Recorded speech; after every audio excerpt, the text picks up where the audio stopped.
Peace with.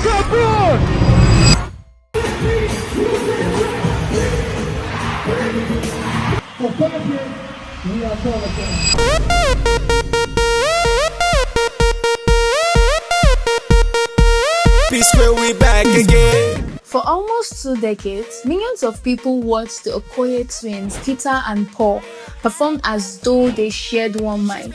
They wore matching clothes, completed each other's vocals, and moved across the stage with a level of precision that made it difficult to imagine one brother without the other. And together they became P Square, the group whose love song accompanied countless African weddings, whose dance record took control of clubs and parties, and whose music videos showed a generation that Nigerian pop could be as ambitious, polished, and visually commanding as anything coming from abroad. They rose during an era when building a music career in Nigeria meant fighting for radio play, distributing physical CDs, creating expensive videos without the support systems available today, and convincing the rest of the world to pay attention to African music before Afrobeats became a global industry. And somehow, they succeeded. They sold millions of records, filled major venues outside Nigeria, entered the European charts, performed before more than 100,000 people in Morocco, and collected awards that confirmed what their fans already believed. For an entire generation, P Square were not merely among Africa's biggest artists, they were that standard against which others were measured. Then at the height of everything they had built, the brothers separated. For 4 years, Peter became Mr. P, Paul became Rudeboy, and the group that appeared inseparable was divided by disagreements involving creativity, management, money, and family. When they finally embraced again in November 2021, millions of fans believed they were watching the end of one of African music's most painful feuds. But years later, Peter would make a startling declaration about that moment. According to him, what the public celebrated as the return of P Square was never originally meant to be a musical reunion. It was just supposed to be a reconciliation between brothers.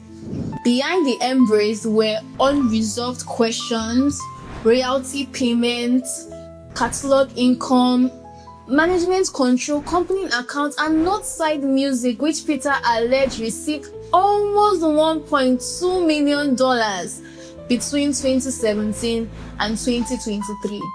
Jude Okoye, their elder brother and former manager, rejected Peter's account. He produced emails, bank documents, and payment records that he said showed Peter was presenting incomplete transactions using selective evidence to create misleading public narrative. One brother describes a long-running betrayal built around secrecy and missing accountability. Another says the evidence has been distorted and removed from its proper context.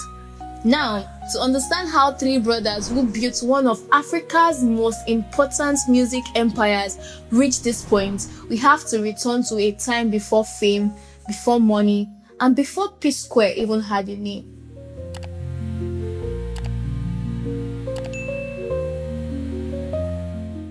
We bring you timely, accurate, and in-depth coverage of Africa's most pressing stories. We also strive to provide you with diverse perspectives and insightful reporting about said stories. Hit that subscribe button and turn on the notification bell to stay updated on the big stories changing Africa with Zeal News Africa. Now let's jump back into the P Square saga. Peter and Paul Okoye were born on the 18th of November 1981 in Jos, Plateau State. Although their family originated from Ifite Dono in Anambra State. They grew up in a large Christian household with their parents, Josephine and Moses Okoye, and siblings including Jude, Mary, Christopher, Tony, Lillian, and Henry. Their mother was a pastor, their father was a businessman, and the expectation inside such home was that the children would pursue education and eventually build stable, conventional careers like every other typical African family of them. But Peter and Paul were always being drawn towards it. The twins joined the music and drama club at St. Murumba College, which was a Catholic school in Jos, where they sang, danced, and performed during school functions. They were fascinated by Bobby Brown and MC Hammer, but no performer shaped their ambition more powerfully than Michael Jackson. Peter later recalled that he, Paul, and their elder brother Tony would mime songs by the international stars they admired.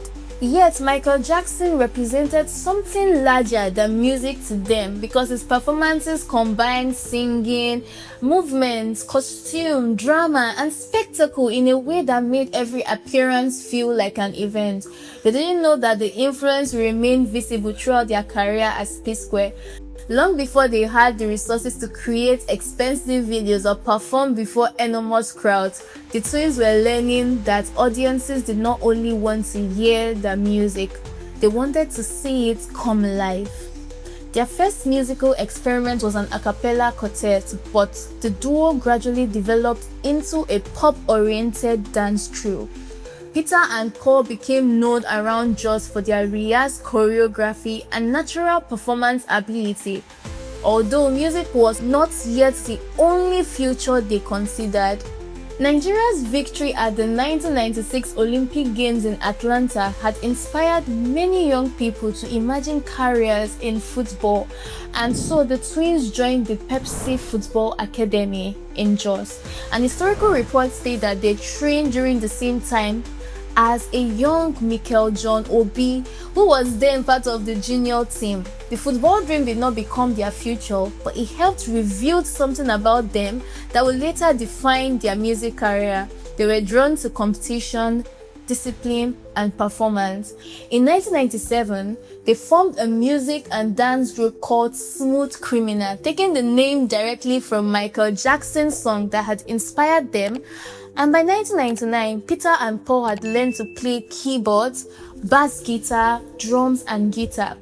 Their early work also included soundtracks connected to films like Toby, Mama Sunday, Moments of Bitterness, and Evers River. At this point, they had no guarantee their music would take them beyond Jos. They were simply just two brothers rehearsing, performing wherever opportunities appeared, and trying to prove their obsession could become a profession. The brothers completed diploma programs at the University of Jos before moving to the University of Abuja in 1999 to study business administration.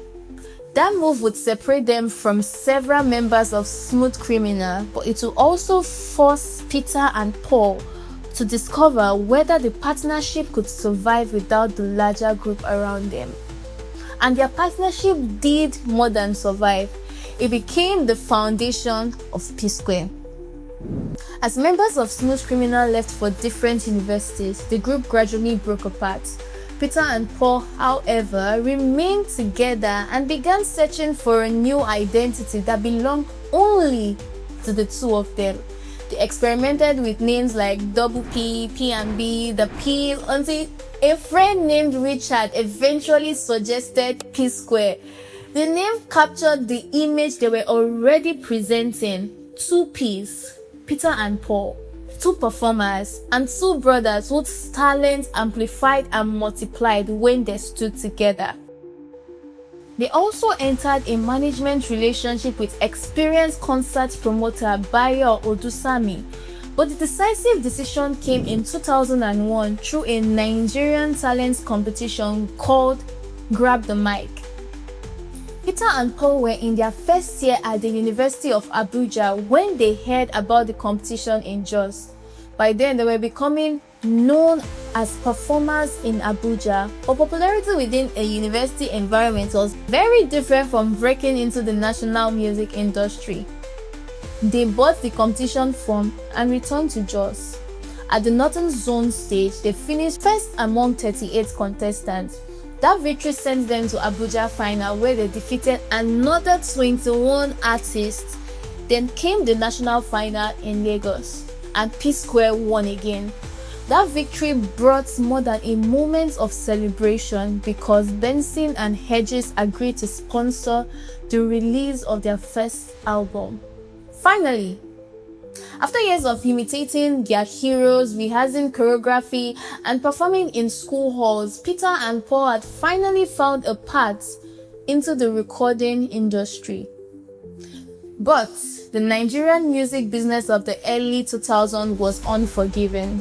An artist could win a competition, record an album, and still disappear if the songs failed to reach radio stations, physical distributors, and television channels that controlled national visibility. Music circulated only through cassettes, CDs, video discs, radio requests, television countdown, street promotion, and live performances, while piracy made it even more difficult for artists to benefit from the popularity they managed to create.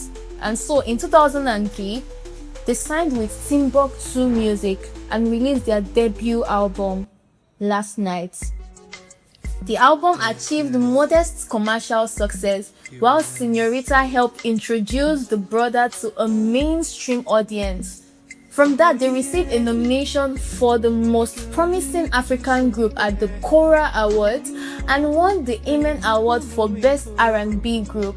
The recognition was encouraging, but Last Night did not immediately turn them into continental stars.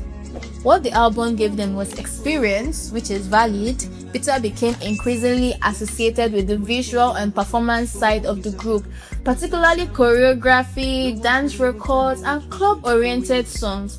Paul leaned more naturally towards emotional vocals, love songs, and mid-tempo records, while Jude became central to management and to many of the concepts behind their videos. Those roles were not absolute, but they created a formula in which each brother contributed something different. In May 2005, P Square released Get Squared, the album that transformed them from promising young performers into one of the most recognizable acts in Nigeria.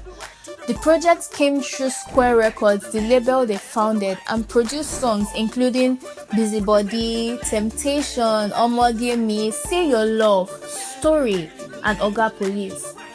The album showed that P Square were capable of speaking to different parts of the same audience. Yet, their greatest advantage was not contained entirely in the music.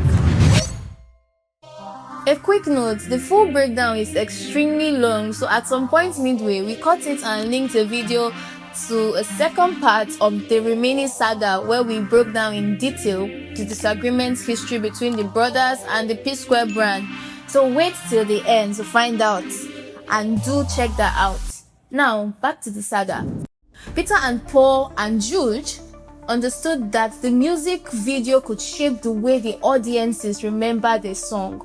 During a period when many Nigerian performances were working with limited production resources, P Square treated their visual representation as an essential part of the music rather than an advertisement added afterwards. The brothers did not simply stand before a camera and perform the lyrics. They created movements, characters, and settings that encourage audiences to watch the same video repeatedly. For viewers who grew up during that period, a P Square release often felt larger than an ordinary song. Their videos appeared on television countdowns and MTV Base. Their dance steps were copied in schools and neighborhoods, and their CDs and video collections moved from one home to another. The twins also carried a visual quality that made them instantly memorable. Yes, they were identical brothers who dressed alike and moved in sync, but the more audiences watched them, the easier it became to notice the differences between them. At the first Hip Hop World Awards, now known as the Headies, P Square won 5 awards in one night. Get Squared received Best R&B or Pop Album and the Album of the Year. The group won Artist of the Year. Busybody received Song of the Year, and their visual work was recognized with Best Music Video. They also won at the City Magazine Awards and Nigerian Music Awards. P Square had finally broken through, but their success still belonged mainly to Nigeria. In May 2007, P Square released their third studio album, Gameover. Hey, this game is over. I know this hard. They know this. The project included No One Like You, Roll It, Ifunaya, and Do Me featuring Waje. The album reportedly sold more than 8 million copies around the world, but the numbers alone do not explain why Gameover became so important. Its songs became attached to people's personal experiences. Like for many people who came of age during the 2000s, P-Square were not artists discovered through an algorithm or a short viral clip. Their music entered homes through CDs and video collections, traveled through radio requests and television countdowns, and became familiar because people watched the same performances repeatedly until the choreography, lyrics, and costumes felt permanently etched into their memory. The brothers treated the videos as a complete product, giving audiences a reason to engage with entire albums rather than only the biggest single. MTV Base carried those visuals across Africa and into parts of Europe. At the Channel O Music Video Awards, P-Square won Best Duo or Group in consecutive years, while Do Me received Video of the Year. At the first MTV Africa Music Awards in 2008, they won Best Group and received nomination in several additional categories. They had now moved beyond the stage of being successful Nigerian artists. P-Square were becoming continental stars. The group's rise also carried a larger meaning for African music. Peter and Paul were building this audience before Afrobeats became an internationally familiar label. Before global record companies regularly searched Nigeria for new stars, and before filling venues abroad looked like a normal next step for a successful African performer, P-Square did not wait for the global music industry to decide that African pop was valuable. They actually created demand so visibly that the industry eventually had no choice but to respond. In September 2009, P-Square released Danger. See me see wahala, The project produced songs including E No Easy with J Martins, Gimme That, Possibility with Two-Face Idibia, and the title track Danger. Peter and Paul described the album as an experiment and a sign of greater maturity. They wanted to address realistic experiences and show that their music could actually evolve without abandoning the qualities their audience loved. A 2009 CNN documentary on Nigerian music captured the scale of the group's growth. Reporter Christian Purifoy noted that P-Square had already sold out arenas across Africa and was preparing to expand further into Europe and the United States. In 2010, they became the first Nigerian act nominated for Best International Act at the BET Awards. That same year, they won Artist of the Year at the Cora Awards, with recognition reportedly accompanied by a $1 million cash prize. They also embarked on their first North American tour. Their commercial influence was also expanding. In August 2010, telecommunications company Glo signed P-Square as ambassador in a multi-million naira endorsement deal, showing that the brand had become valuable beyond album sales and concerts.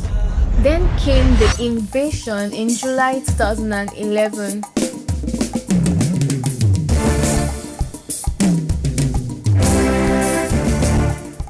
The album explored R&B, reggae, hip-hop, Europop, and contemporary highlights. To launch the project, P-Square worked with Flytime Entertainment on the Invasion concert in Lagos.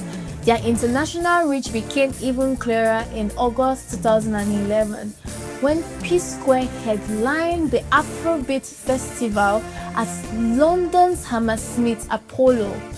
The venue, which held more than 5,000 people, sold out, while thousands of additional fans reportedly arrived hoping to obtain tickets. At that moment, the word Afrobeat did not yet carry the global commercial power it would later acquire. P-Square showed that the audience already existed. In December 2011, they signed with Akon's Convict Music.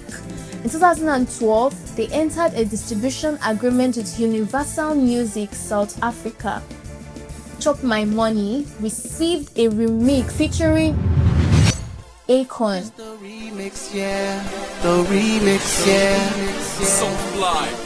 While Beautiful Onyinye was remixed with Rick Ross.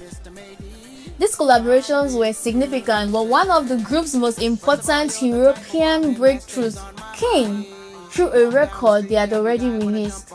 In 2012, they worked with French singer Matt Huston on Positive, a French version of E No Easy. The song spent 29 weeks on France's official SNEP chart and peaked at number 5. It also spent 16 weeks on Belgium's Ultra Top chart, where it reached number 7. P-Square had entered mainstream European charts in markets where Nigerian popular music had rarely achieved that level of visibility. In 2013, they released Personally. Personally, personally,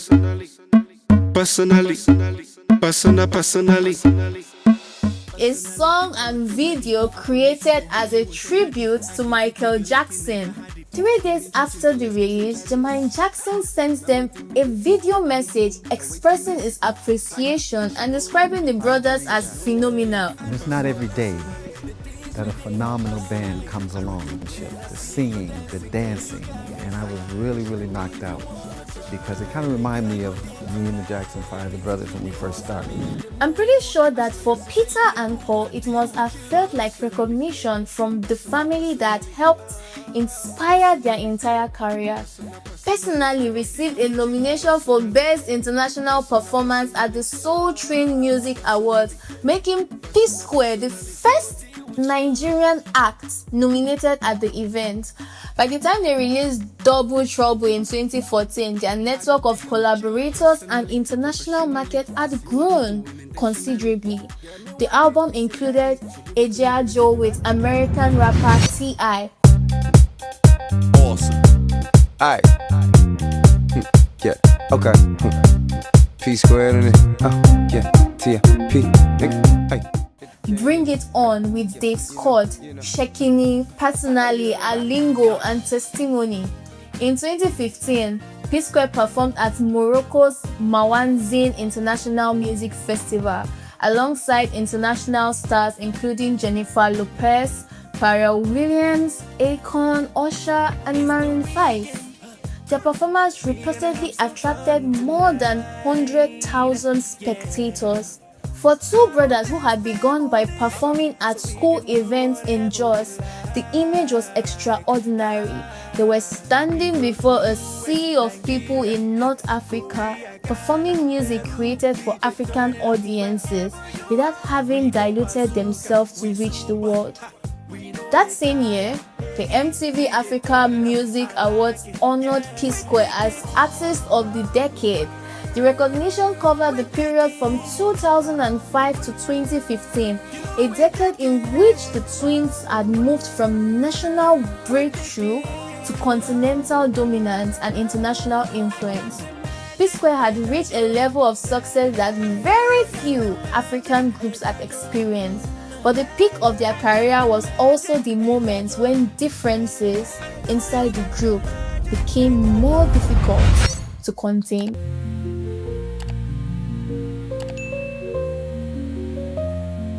P-Square became the standard because they offered audiences more than one reason to care.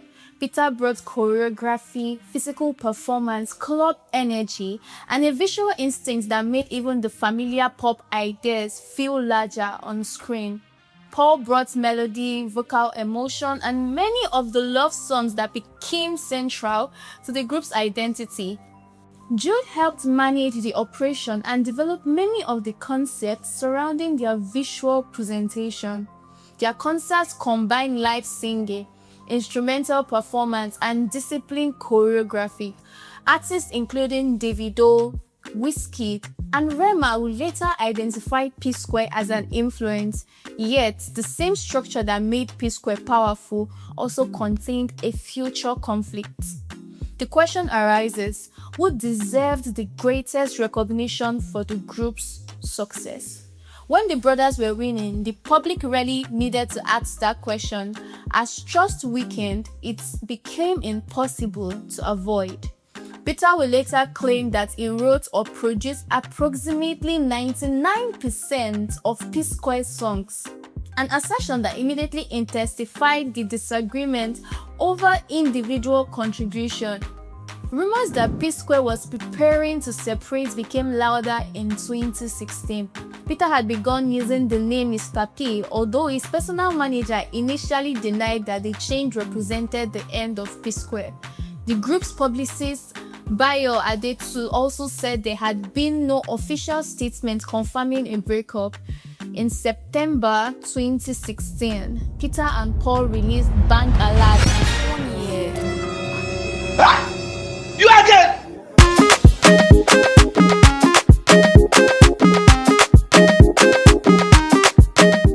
A song whose title now carries an unintended irony as we begin to look into the financial disagreements that will later dominate the family's public conflicts.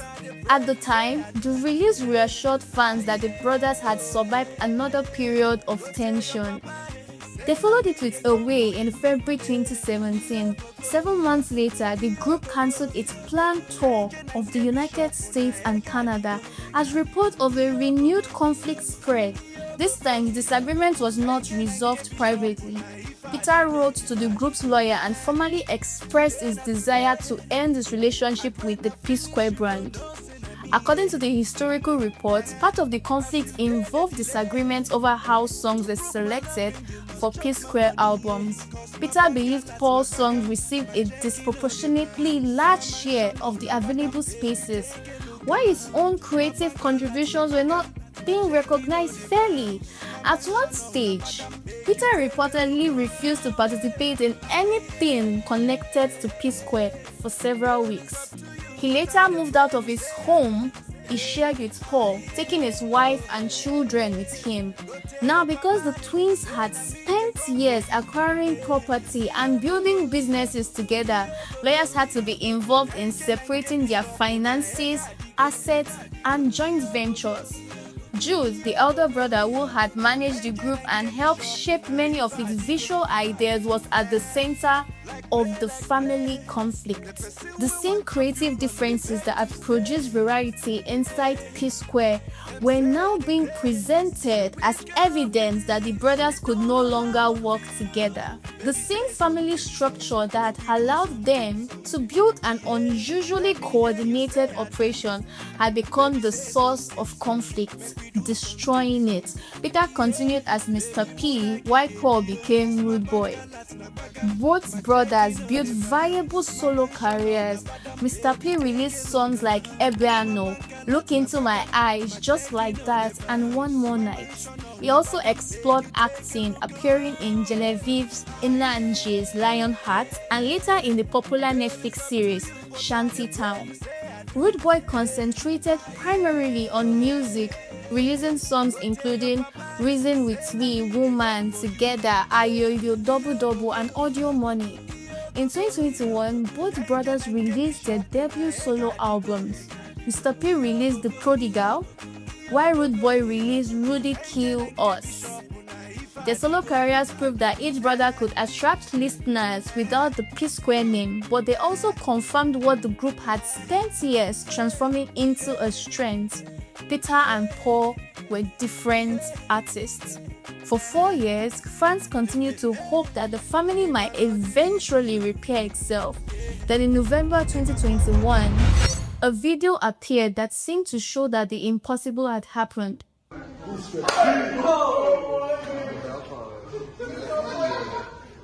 On 17th of November 2021, Peter and Paul publicly reconciled. A video showed the twins hugging and shaking hands at Peter's home, in Lagos. Peter's wife was present and Jude also embraced them. The reconciliation came one day before Peter and Paul's birthday and appeared to end a feud that had lasted for approximately 4 years. People were not simply watching two entertainers reunite, they were watching identical twins who had spent most of their lives together appear to restore a broken family relationship. Social media was filled with celebration and the public quickly interpreted the embrace as the return of P Square. Peter later claimed that this interpretation was not what he had intended. According to his account, he had been returning to Lagos from Atlanta after a 3-month tour of Canada and the United States. About 35 minutes before the plane landed, his caretaker sent him a message saying Paul had gone to Peter's home and apologized to Peter's wife, Lola. Peter said Lola later told him that Paul had arrived unexpectedly at about 4 o'clock in the morning. The people inside the house were reportedly frightened because they did not understand his intentions, and some began recording the encounter. According to Peter, Paul knelt, held Lola's legs, and repeatedly said, "I am tired," without offering a detailed explanation. Members of Peter's and Paul's teams then encouraged Peter to visit his twin brother, arguing that Paul had already made the first move towards reconciliation. Peter agreed. The widely shared video of Peter walking towards Paul while holding a drink came from that encounter. However, Peter insisted that he had only agreed to restore the relationship between them as brothers. "I never wanted P Square," he said in the accounts in the consolidated report. "I only wanted us to come back as brothers." Peter said Jude arrived during the gathering and that it was the first time he had seen him in approximately 5.5 years. The following day, Peter released the music video for his solo song, "I Love You," featuring Tenny, Simi, and Tama Braxton. According to Peter, Paul questioned why he had released a solo project if P Squared had returned.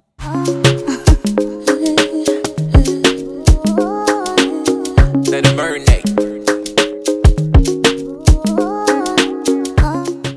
Peter said he explained that he wanted them to support each other as brothers while continuing their separate careers with the possibility of reconsidering the group at a later time.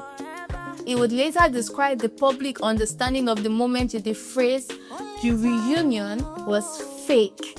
Peter did not mean that the reconciliation itself had never happened.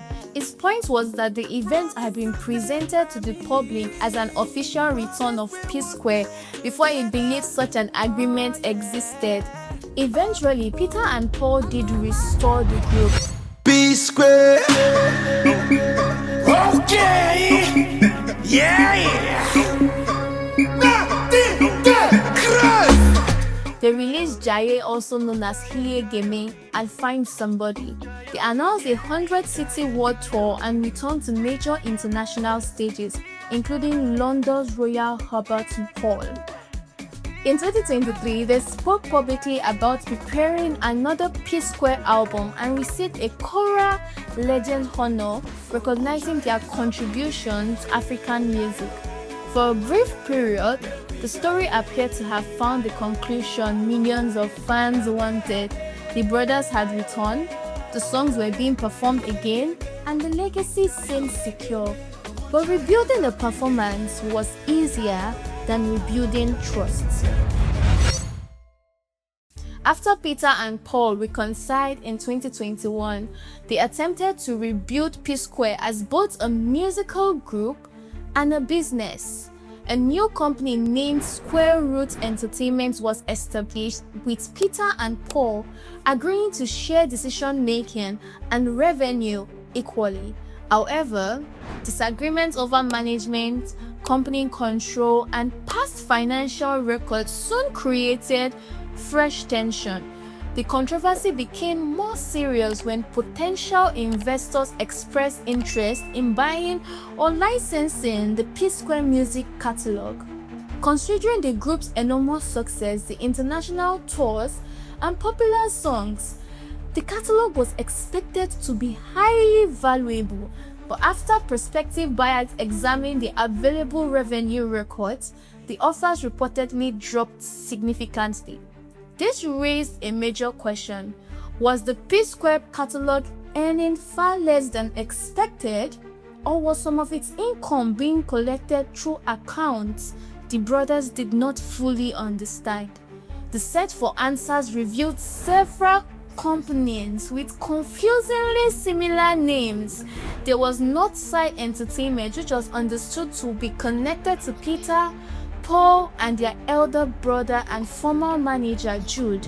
There was also Northside Inc., which appeared in some album credits. There was also Northside Music, an entity allegedly receiving royalty payments connected to P-Square. The central concern was that the money linked to the group may have been paid into Northside Music without clear proof that all the relevant parties had approved of the arrangement. Records covering the period between 2017 and 2023 allegedly showed that more than $1 million in royalty payments had passed through the Northside Music account. The fact that the records reportedly began in January 2017 was especially important because this was several months before P-Square publicly separated. The controversy therefore became less about a single payment and more about who controlled the group's catalog, who collected its royalties, and whether every member of the group had access to the complete financial records. Several specific transactions also became disputed. In one case, money from a digital royalty payment was transferred to Paul and Jude. This was presented as possible evidence that Peter had been excluded from part of the payment. However, the opposing explanation was that Peter's share had already been sent directly to his personal account, while only the remaining money belonging to Paul and Jude entered the company account. Emails and payment records were reportedly presented to support the explanation. Another disagreement concerned access to the company's bank account. Peter's position was that he struggled to obtain the records needed to understand where P-Square's money was going. Jude's defense was that bank documents listed Peter, Paul, and Jude as authorized signatories, meaning Peter was not completely excluded from the company's financial operations. There was also a dispute over how long it took to provide access to the catalog's financial back-end. One account described a delay of approximately 3.5 months. The opposing account relied on emails showing that the distributor supplied the relevant reports and login details within 6 days. Even the small royalty payment received after the catalog changed distributors became part of the argument. One side viewed the low payment as evidence that P-Square's revenue might have been diverted or collected elsewhere. The other side maintained that the payments were properly recorded, divided equally, and did not prove that any money had been hidden. This is why the controversy remains difficult to resolve publicly. It is not simply a disagreement about whether money entered an account. It is a dispute over which company had the legal authority to collect the money, who had access to the account, whether the payments were properly divided, and whether the documents released publicly showed the complete story. Peter believed the financial structure surrounding P-Square lacked transparency and that important payments were made without his full knowledge or authorization. Jude maintains that the transactions were legitimate, that Peter had access to the account, and that selected documents were presented without the records needed to explain them properly. Paul remains caught in the middle because several of the disputed payments and company arrangements also involved him. Without the complete bank statement, contract, emails, distributor records, company ownership documents, EFCC findings, and court filings, the public cannot conclusively determine which account is correct. What is clear is that the conflict has moved far beyond the original breakup of P Square. It is now a battle over money, ownership, trust, and control of one of the most valuable music catalogs in African entertainment. And now that the disagreement appears to have grown even deeper, one question remains. Will Peter and Paul ever overcome the business dispute and give fans another P Square comeback, or have we already seen them perform together for the final time?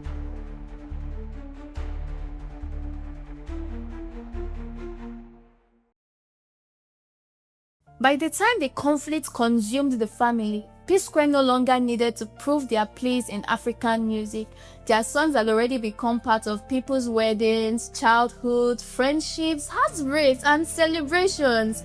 Peter and Paul Okoye rose from boys imitating Michael Jackson in Jos to becoming one of Africa's biggest music acts, who helped open international doors before Afrobeat became the global industry it is today.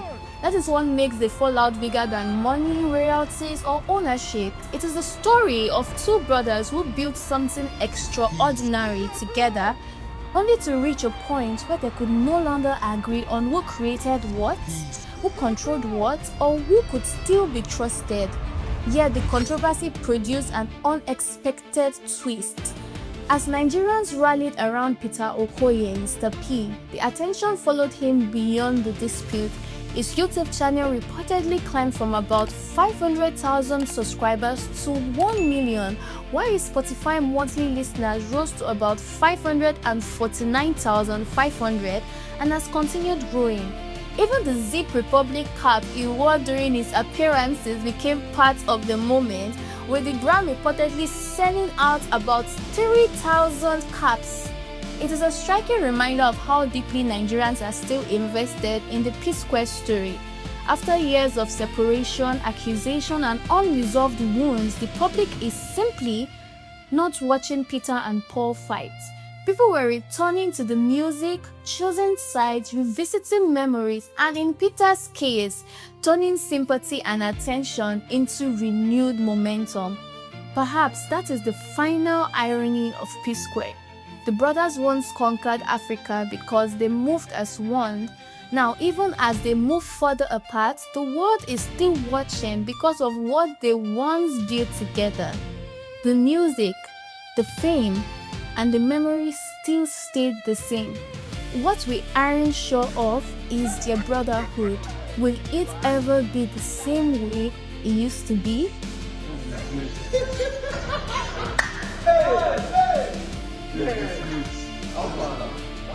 The allegations and counterclaims presented in this documentary remain disputed. The supplied reports do not include all underlying bank statements, emails, contracts, court filings, distributor records, or official EFCC findings required to determine conclusively which account is correct.